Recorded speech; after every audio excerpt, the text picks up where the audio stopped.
welcome everyone to our Food for Thought speaker series. Today we're honored to have Atabek Nazirov, and he'll be discussing the development of a market-based economy and an increase of foreign direct investments in Uzbekistan. As always, please keep yourself on mute unless you're asking a question. You can also put questions in the chat and we'll answer during the Q&A portion at the end of the session. We're honored to have you all with us, and we're especially honored to have you with us, Atabek. Thank you for joining us, and I'll hand over to Bill for the introduction.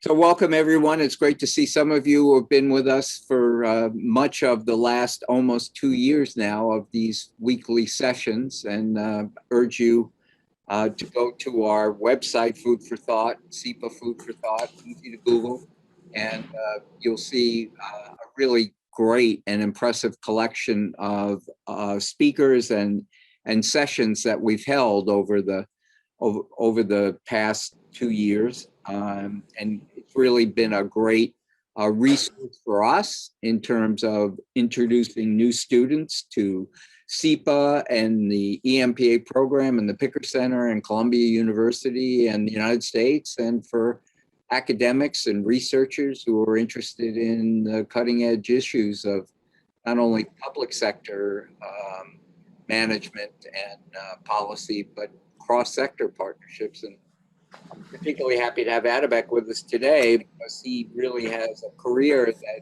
has both enabled and required him to be a cross-sector manager and forge partnerships between government and the private sector. His current position as Chief Executive Officer of the Uzbekistan Direct Investment Fund, which is basically their sovereign wealth fund. And he's also advisor to the Ministry of Investments and Foreign Trade. So his background and experience are both in finance, in investment, in economic development, and in public-private partnerships and relationships. And Valerie Zimmer and I have been fortunate enough to be in Uzbekistan pre-pandemic. I've been there post-pandemic. I was honored to be a presidential observer of the elections that just transpired a few weeks ago.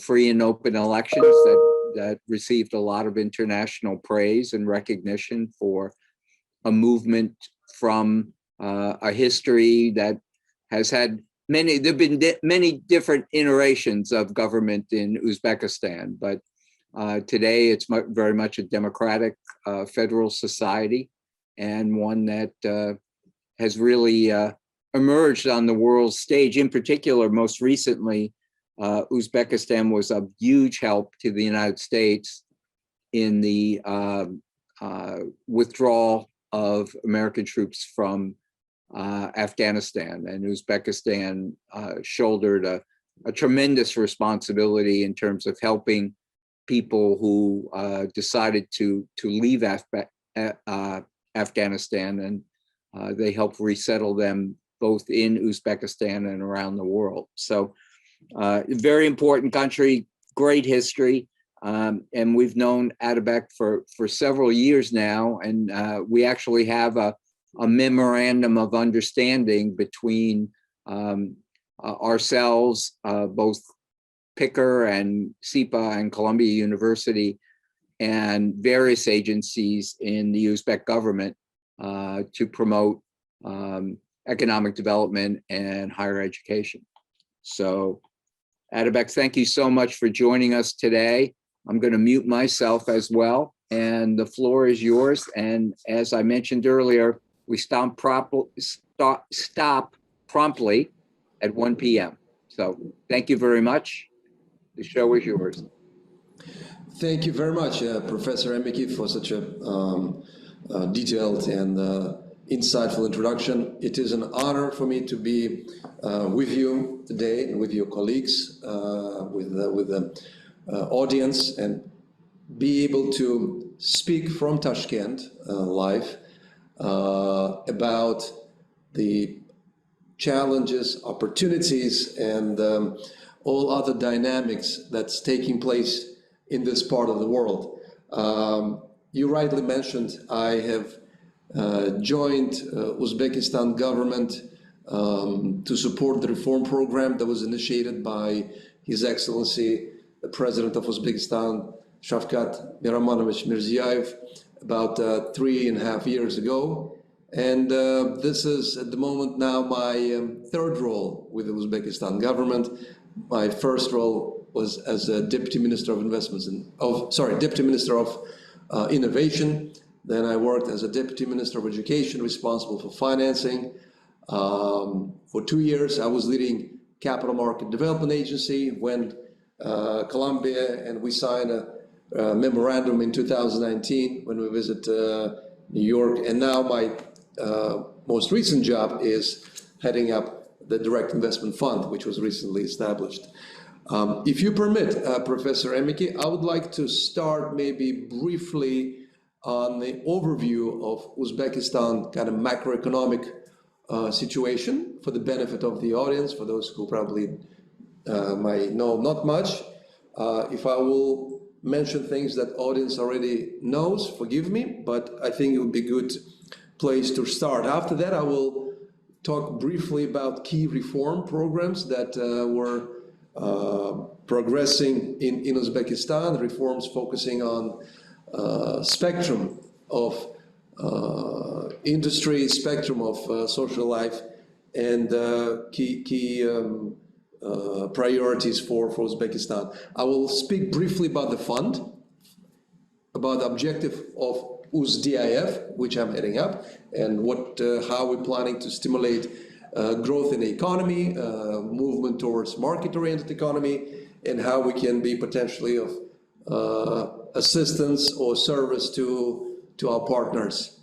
And then finally, what I'd like to do is probably give a brief overview of specific investment opportunities that we have in Uzbekistan at the moment, the transactions that took recently with foreign FDIs, and how all that fits in a bigger Central Asian economic space. So on macroeconomics, Uzbekistan economy is approximately official $60 billion equivalent economy. When I say official, there's a portion of gray economy which is not counted in the official figures, and by various estimates, it is equivalent to half of the GDP. So if we look in total, my guesstimate of Uzbekistan GDP would be in the range of 80 to $90 billion. It is about half of the size of Kazakh economy, north to us, and we, in that respect, generate about $2,000 of GDP per capita. There's approximately 35 million population. We're the most populous economy in Central Asia, but our population is very young. Half of the population under age of 30, which means we had a substantial population growth rate over the last 15, 20 years. That creates both opportunities, creates advantages, but it also has some drawbacks, which means it translates into substantial undertakings by the government to provide social services, to provide education, because in Uzbekistan, by constitution, education is free. Healthcare remains to be as a free access. So that puts kind of heavy burden on our budget expenditures. Uzbekistan's budget approximately quarter of the GDP, so about 25%. And we believe in order to facilitate economic growth, in order to maintain spending by the government, because government is taking active role also on the investment side, the country has been running a budget deficit over the last 2 years. We predict to have a budget deficit in coming years, but it's my view is a normal situation for economy that is expanding. We were the only economy in the region that had a positive GDP growth during the pandemic year, 2020. And that thanks to, again, very aggressive reform agenda that was initiated by the president 5 years ago. In terms of our export composition and import compositions, we have a very diverse natural resource base. So we export gold to countries. We export petroleum products like gas. Recently, textile processing become big with yarn production, as well as refined copper and ethylene polymer products. Recently, we also have a growth in exporting of agricultural products. Agricultural products is big. You've been to Uzbekistan. You know how tasteful our fruits and vegetables. I think they're probably best in the world, particularly tomatoes. If you go to markets in Russia, Kazakhstan, you would know that the most popular tomatoes are usually from Uzbekistan. It's like a brand. With regards to our exporting partners, obviously, Russia, China, Kazakhstan, and recently it was Afghanistan. Afghanistan was also a big export country where we export in the range of $600 million of products every year. Challenges that are facing the economy, obviously, I would call it a high unemployment rate because of the growth rate in population. We do need to provide jobs. It's a #1 priority for the government, for the economy. The unemployment rate among youth is also a challenge with about 15%.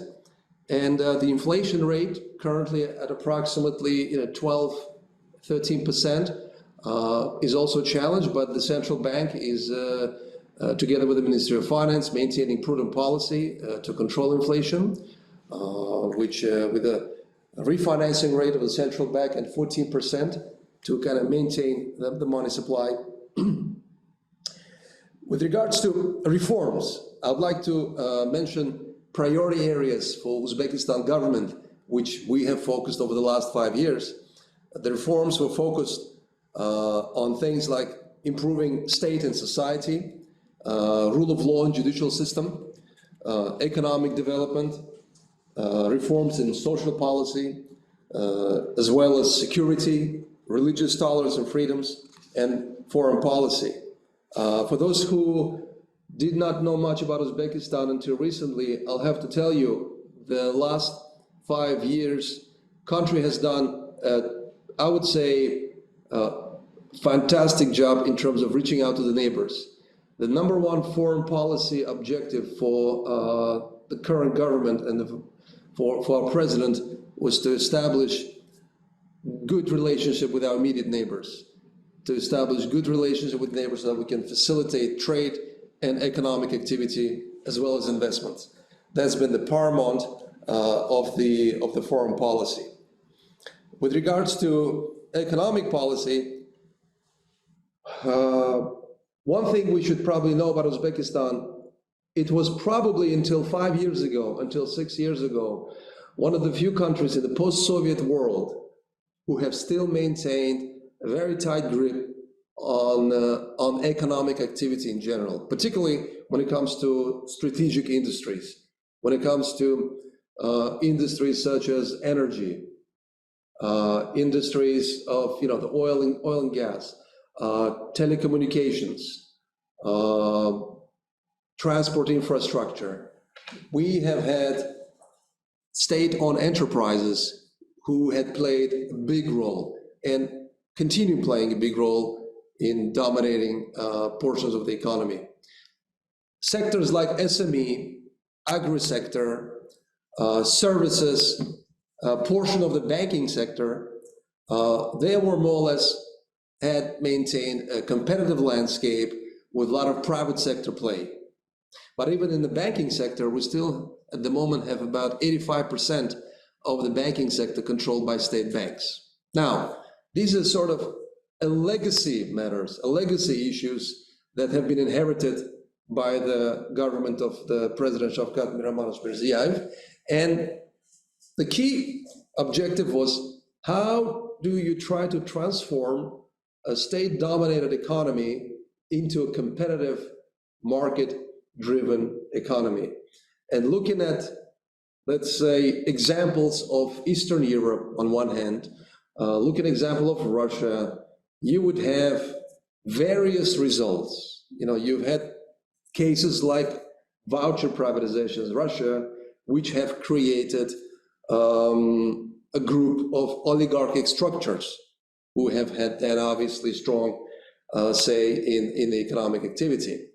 So finding a way to distribute wealth, finding a way to create equal job opportunities for the young population is really, I would call it, a very, it's an uneasy task. And having been inside of the government, having worked in the government in various roles, I recognize that one of the probably biggest difficulties is to synchronize your reforms in legislative environment, in regulation, in privatization process, so that you create an equal landscape for citizens to be able to participate in the process and benefit from the upside of the reforms. Let me give you one example. One of the challenges, I think, at the moment for the government, question comes with liberalization of the energy sector. As we all know, the energy sector across the world is going through substantial transformation. We're going green. We try to reduce our CO2 emissions. We try to go away from fossil fuel generation, electricity generation into renewable energies. And on one hand, all of that requires substantial investment. All of that requires substantial effort. Now, to be able to recuperate your investments, you need to be able to justify and have adequate pricing model, which has an impact on tariffs. Now, the obvious thing would be say, well, let's raise the tariffs. Let's open up the market and allow the investors compete and provide the best pricing available. Now, it will in turn create, if you allow for release of tariffs, if you remove tariff barriers on electricity, you will be in a position where it will trigger inflation, for example, because consumers and the businesses will be asked to pay high prices, and the consequences of that could be tricky. Citizens might be unhappy, businesses might demand more in return. So it is a very delicate matter. The reason I'm kind of bringing this example is to kind of to show that transformation from the state-controlled economy into a market economy is an extremely, extremely challenging exercise, particularly at the time where state maintains kind of responsibility with its citizens to ensure that they provide affordable electricity prices, affordable housing, affordable education, affordable healthcare. We almost see how in some instances there are industries, there are sectors that require an extreme caution before you start deregulating, before you start kind of allowing true market forces to come in. And if I have to kind of look back in some of the things we've done here and in my experience, I would say finding that right balance between speed of the reform and maintaining responsibility with the citizens is probably the most difficult question for every policymaker in a country like Uzbekistan. Therefore, approach in this country was so far to have kind of more long-term, to have more detailed approach to strategic sectors, sectors that have sensitivities when it comes to certain commodities and certain prices. But on the other hand, I'll give an example of education sector. Recently, the government have created very favorable conditions for private sector education to become more active in market space. So private schools, we see big growth in establishing of new private schools in Uzbekistan. We're talking about K to 12. Also, new universities are coming in from all countries. Russia, United States, Great Britain, and even kindergartens. That is almost creating, the competition with the state sector. So the private schools competing with the public schools for the pupils, and there's a competition on the teachers level, because that's the scariest resource that we have in Uzbekistan. It's very difficult to produce teachers. So what we see happening, a lot of good teachers from the public sector transferring to the private school sector. On one hand, one might say, look, these are the market forces, let it be. But then you have responsibility with those who cannot afford private education. So these sort of things that pop up as topic for deliberation, as you kind of try to touch any sector that requires the reform. Now, some of the examples of first steps of the market reforms, I can give it to you, for example, in the transport sector. We did not have a Ministry of Transport, for example. Now the Ministry of Transport was created, and some of the state-owned enterprises have been separated and created as joint stock companies. This is the railroad company, for example, the National Railroad Company. The National Aviation Company was also restructured to separate airlines from the airports, for example.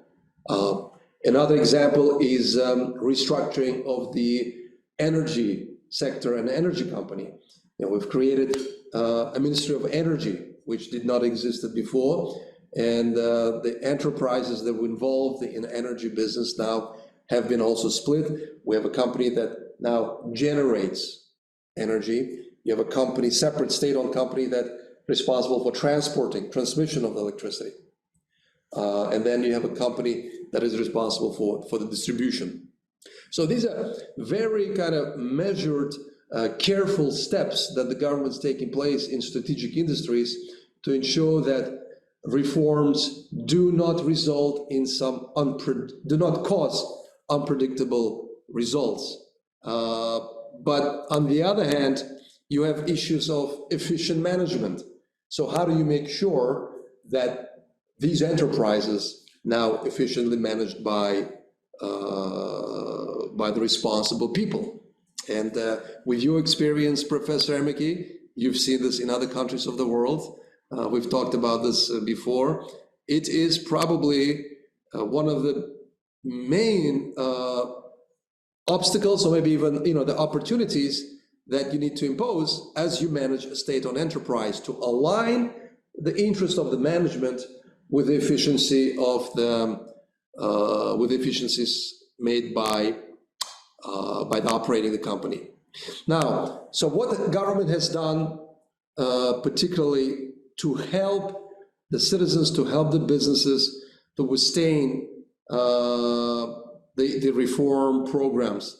Obviously, number one objective was to promote entrepreneurship, to support entrepreneurship. There were more businesses created in Uzbekistan during the last 5 years than in the previous 5 years.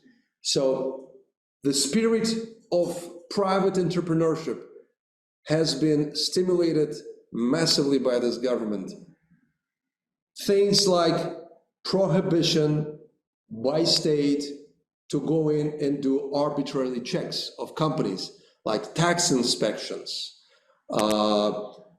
penalties by law enforcement agencies. Country before 5 years ago had a lot of restrictions on a lot of economic activity. And you probably know today's Uzbekistan is a different Uzbekistan than it was 5 years ago. We have more freedoms, and even events like we're having today, I don't think it would be possible 5 years ago. The fact that we can have this open discussion, a lot of people might take it for granted now, but all we need to do is just to think how the country was operating 5 years ago, and you can say how far we have gone down. The citizens are able to criticize government openly and freely. The president of our country here is putting a big effort on supporting the fourth pillar of the economic structure, which is the media, to support free media in the country, to support journalism in the country, so that they can act as checks and balances against potential corruption and overuse of powers. So going back to entrepreneurship, I think, and again, I've been in the country 3.5 years now, and I can tell you, the business people, the average, the small business people, the middle business people, and the big entrepreneurs, everybody is now kind of looking forward, and everybody is planning to be engaged in business, to promote investments, and to make money. Obviously, in my view, that spirit, the ability to put your enterprise together, the ability to kind of put into life a business idea, has been probably one of the key drivers in creating new jobs and in creating economic activity, together with the state's effort, with the government's effort to reduce the involvement of state in economic activity of entrepreneurs. And businesses, as I said, have been flourishing. We in the fund, and I'm gonna spend next 5-10 minutes to briefly talk about a fund. We see a lot of interest from local businesses, from local entrepreneurs who are planning their business plans, who are planning expansions, who are planning introduction of new manufacturing facilities. That gives me a signal that the outlook and the hope of people is in positive direction. And that's kind of the main drive. You know, on the other hand, if you would have people say, look, you know, we shouldn't invest, I'm not interested in expanding, this would be a different signal. But you've been to Tashkent, the amount of activity, the amount of constructions taking place in the city, the amount of infrastructure projects that are happening across the country, the amount of cars that people are owning, the traffic jams that we're now having in the city of Tashkent, resembling what you would see in cities like New York and Moscow. And you know, these are the good signs of the vibrant economy. And I think, again, if we kind of have to summarize the macroeconomic picture and what the government is trying to do, the number one policy objective for the government was to create jobs, liberate and provide as much freedom as possible to entrepreneurs, to reduce the tax burden on entrepreneurs, and to help them attract affordable financing so that they can have access to finance through local banks or otherwise. And in my previous role as Director of Capital Market Development Agency, one of the things we were focusing on primarily is to stimulate creation of the vibrant stock market, of the capital market formation, so that average businesses can have access to capital. Now, if I would like to stop maybe briefly on the fund. So the objective of our fund is to provide capital, long-term capital, to businesses domestically for expansion capital, and as well as support FDIs, international FDIs, who are interested to come to Uzbekistan. At the moment, we have close to 30 projects under consideration. The total size of projects is approximately, I would think, close to $2 billion that we're considering at the moment. We have a limitation, 30% of the project exposure, which means we have to work with foreign partners. We have to work with foreign FDIs. The investment sectors that we're actively looking at, polymer production, for example, furniture production, healthcare, textile sector is big. Also in education, we have projects in education. And research.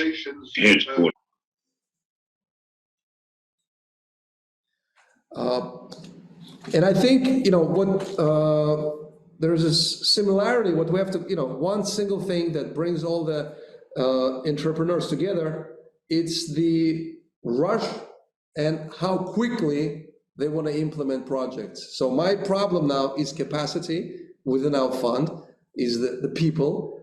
By the way, another thing I can probably mention to you, what we're observing now, a big demand for skilled professional labor in Uzbekistan, in Tashkent. The salaries of lawyers, finance specialists, accountants have been growing very substantially. One of my colleagues at the professional services firm have mentioned that they have dozens of vacancies that they're trying to fill. And a lot of these vacancies have now been filled by professionals coming from northern border, like Kazakhstan. We have professionals moving from Russia, coming to Tashkent, joining. So this is really unprecedented. 10, 15 years ago, you would see the opposite picture. A lot of kind of professionals from Tashkent would be leaving Tashkent and going to countries like, Russia, maybe London or elsewhere to look for jobs. But that trend has reversed. And that's, to me, is a big signal. Some of the bigger projects that took place in Uzbekistan, investment projects, are in the energy sector. There have been substantial investments done in renewables, for example, in building solar farms to create solar energy. There are projects now in the pipeline to build wind farms and to create energy from wind.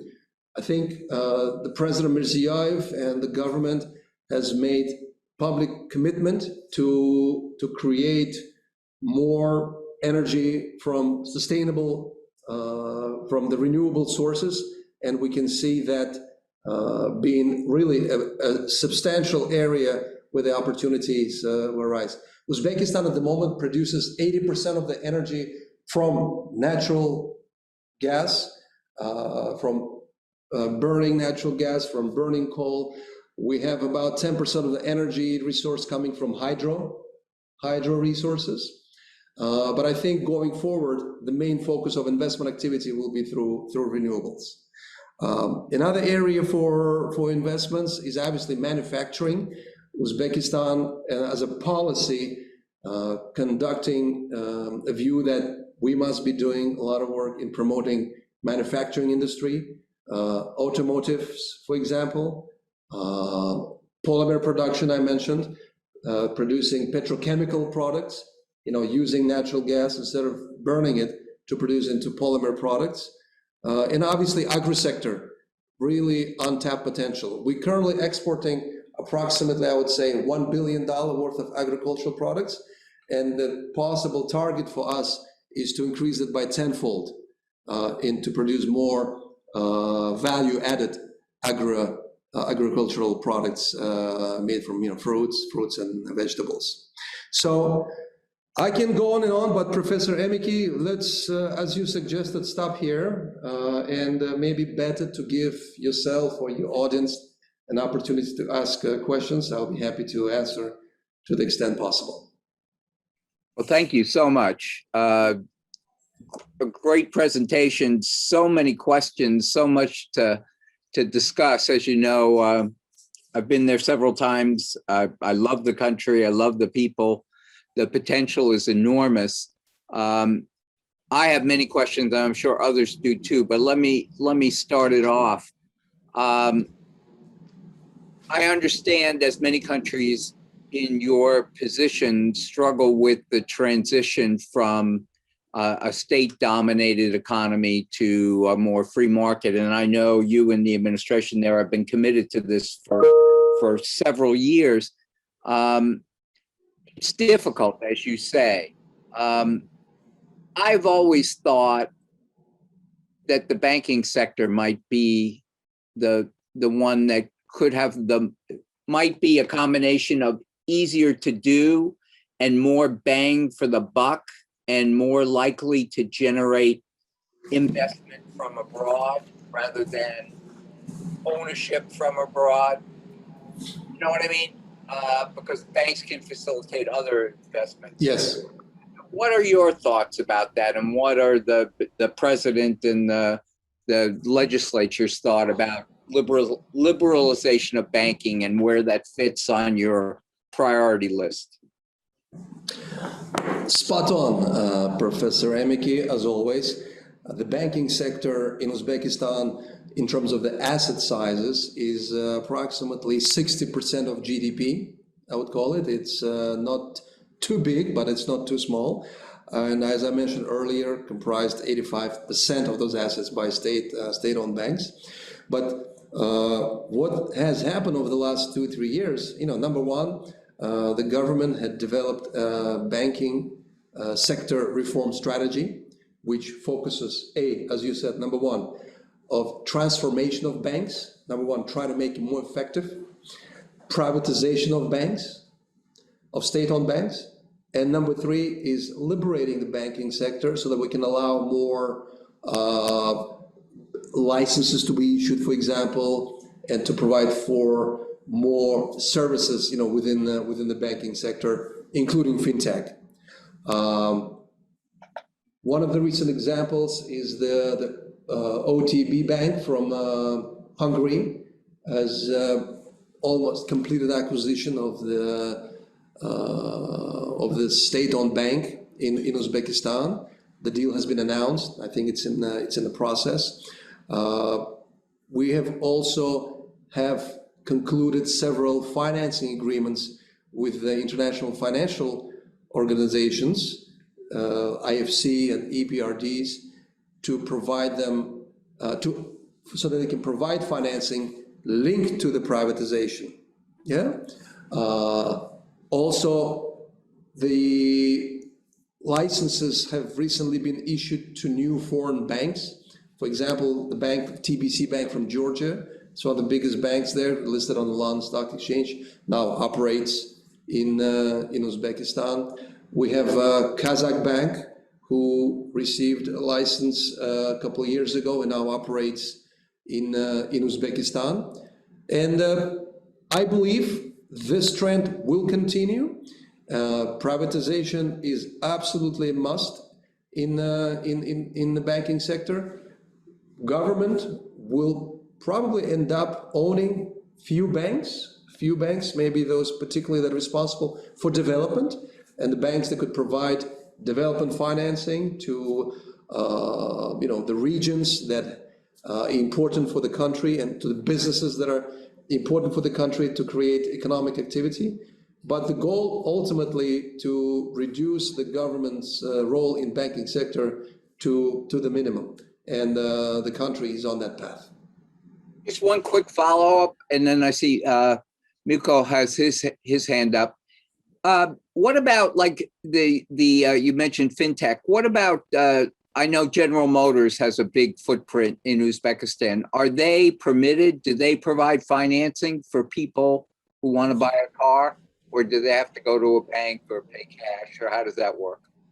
To my knowledge, I don't think General Motors Finance has financing operations in Uzbekistan, but banks today, and particularly private banks, are able to provide car loans, and the car financing has been one of the biggest drivers growing of the assets of the banking sector in Uzbekistan.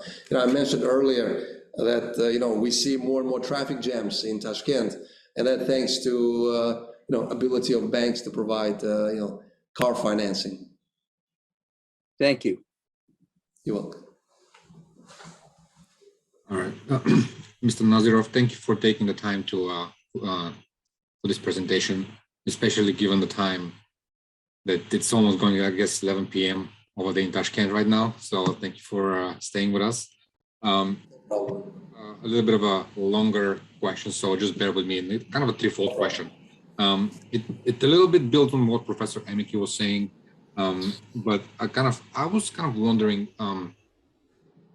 given the success story that Uzbekistan is kind of in the Central Asia, what do you ascribe this to in terms of like the post-Soviet practices that have kind of plagued the Eastern Europe with the Iron Curtain countries, and their kind of inability to kind of move away from those practices that had kind of pushed them to stay behind in terms of development across kind of socio-economical, political, financial aspects.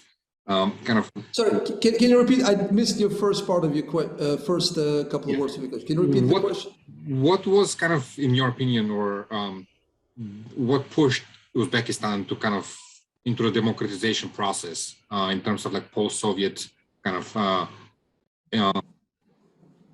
practices which were not as effective, and those practices are still plaguing a lot of Iron Curtain countries, including some of the other countries in your area, Tajikistan, Kyrgyzstan, I guess, in Kazakhstan.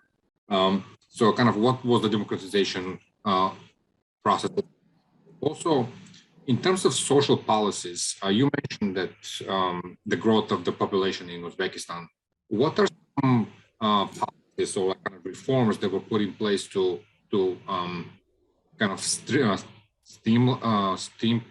kind of push this through and to kind of minimize the immigration from Uzbekistan to other countries? And you did mention that actually there is immigration from like neighboring countries which are coming to work in Uzbekistan. Is there anything in particular that attracted young people, professionals to stay? And my last question, touching base on the DIF, what percentage of the GDP is being directed towards the fund? And is this a fixed amount? Is it a kind of a moving target, or how is it like being funded? Is it being invested in capital markets to generate more income toward the project? Thanks. No problem. Okay, I'll try to answer three of your questions. So number one, tell me if I get this right. What pushed the country to progress with liberalization and democratization over the last 5 years? Is that correct? Over the last 30 years, but I guess the last 5 years, 6 years are the ones that are really significant. Yeah. To be probably blunt, my answer would be is the coming to power of new president Shavkat Mirziyoyev. When he came to power 5 years ago, he was very progressive. He was very open and honest about how and where he wants to take the country. So I think he had the right vision, and he basically started introducing things, a lot of things that were making common sense and really being the president of his people. And I believe this kind of started the new phase of Uzbekistan. That's why even we call it today New Uzbekistan. So kind of the first years of independent Uzbekistan was about putting a footprint geopolitically, establishing as a state, as a country. Now we're in a new phase, which sort of like a rocket launch pad, you need to take now country to the next level.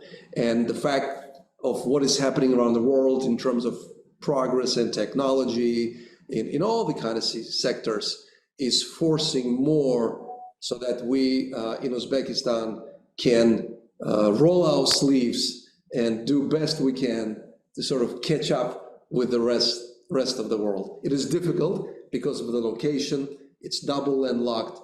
Transportation costs are very heavy. We're away from many ports. And even when it comes to telecommunication, that means, we have to pass through several borders, with the cable and everything. So it puts additional burden, on your economic development, which means people here will have to work twice as hard as, people in countries with easier access, to sea, to ports, and other markets. Second question, I guess, on your growth of population. So again, let me rephrase your question. You're asking why or how government, what measures are taking to kind of maintain population growth and maybe providing jobs, right? And helping people to kind of to stay where they are. Is that? Yes, in essence, yes, because you mentioned free healthcare, free education. So are these like kind of social platforms, reforms that were implemented to kind of keep the people, the Uzbeks in Uzbekistan rather than immigrating around the world?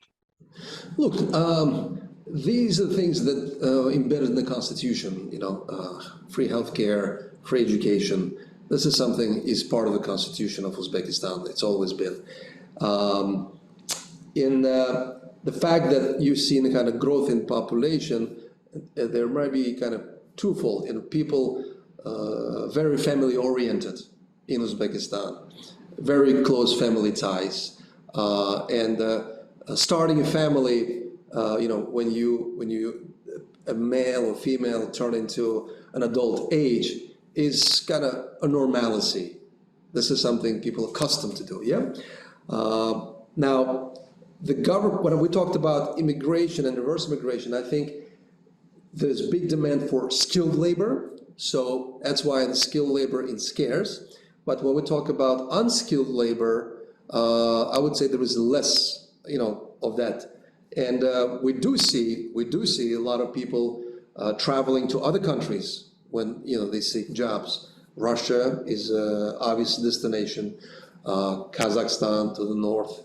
Until recently, it was Korea and other countries. So I don't think there's any kind of particular policy in place. It's very liberal.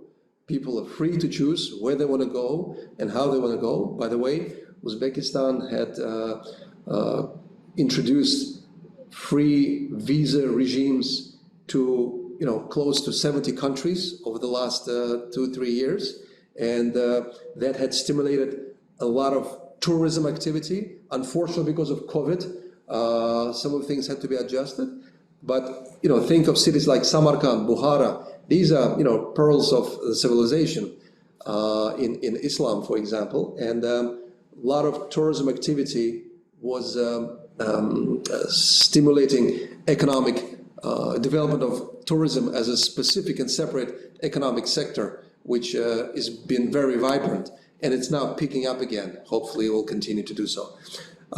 Third question on UZDIF. We look at all kinds of transactions and provide various financing instruments, including direct equity, loans. We could buy securities like shares. We could buy bonds of our target companies. And we don't have, the only limitation we have is per transaction size. It's $100 million our cap. And the second limitation is 30% of the total deal size. Adela? Yes, thank you. Thank you for that interesting talk. I have this sort of question. It's related in some ways to the first one that Milko asked, I suppose.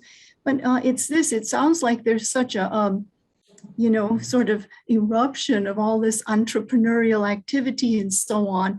And it's interesting in the sort of global discourse in many areas where there's a lot of sort of new investing going on, like in Africa and so on. There's also a kind of a pushback. And I know from my students that it's often regarded as sort of a neoliberal colonizing invasiveness of the subsistence way of life. But in America, the immigrants here, initially the Irish and the Poles, they were glad to leave the subsistence life, and come to the US. So I'm just wondering, in Uzbekistan, are people like on board with this sort of capitalist entrepreneurialism, or is there a pushback saying, like, why are you doing this? We want to live our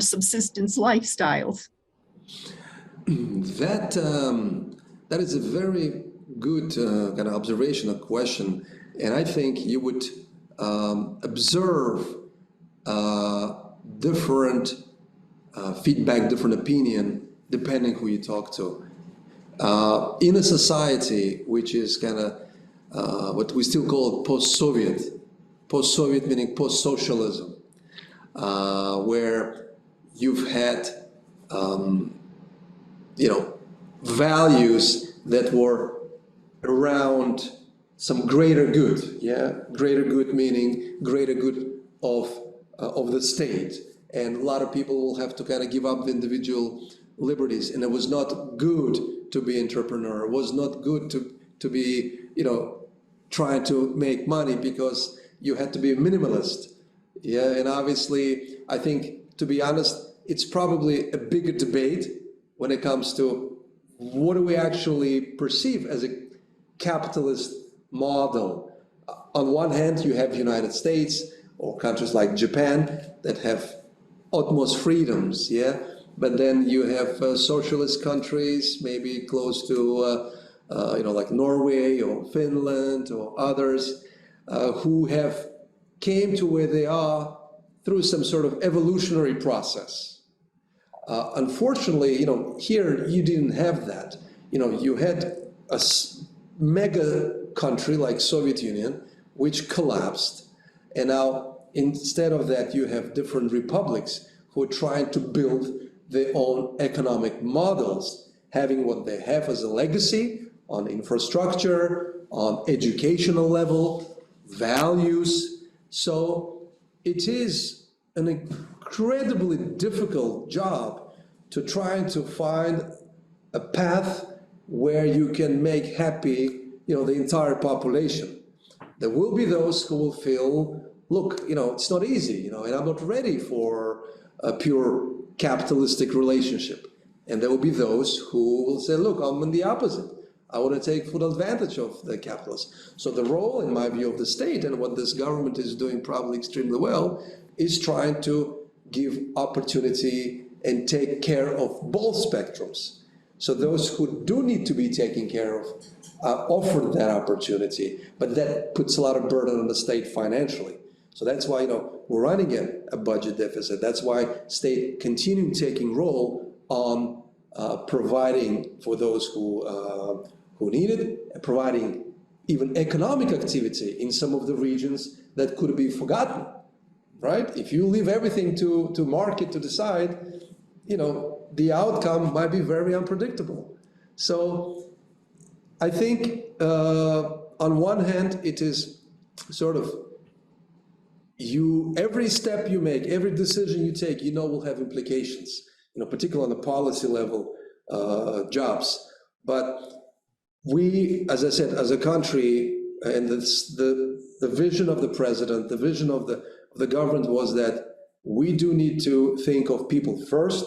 We do need to ensure that we maintain control on price stability. We cannot allow inflation to take over. But on the other hand, we provide enough instruments, financial and otherwise, to those who want to take advantage of the growing market economy in Uzbekistan. Thank you. You're welcome. All right, well, I think we've gotten to the 1 hour mark, 1 o'clock. Bill, do you want to say anything before we close out?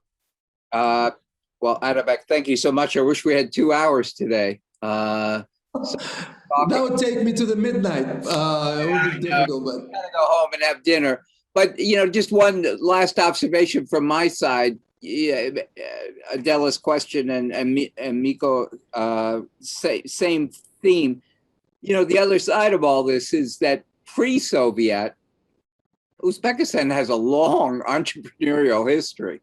absolutely. It was part of the Silk Road. So there's a lot of history there that you guys have been capitalist before capitalism was created as a theory.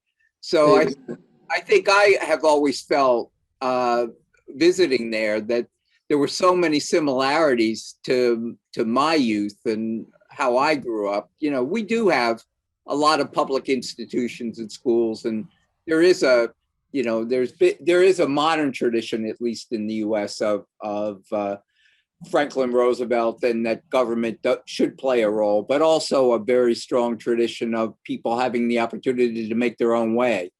And I sort of feel the same kind of almost positive relationship between those two in Uzbekistan. Mm-hmm. Well, that gives us more reasons to cooperate. And, Uzbekistan and the United States enjoyed a good relationship recently as well in mutual cooperation, and our institutions have contributed to that as well. And I look forward to doing more between Uzbekistan and the United States, and particularly with the Columbia University and your school. Great. Well, we hope we can invite you back for Food for Thought next year as well. Thank you so much. Thank you, Professor Emiki. Take good care, everybody.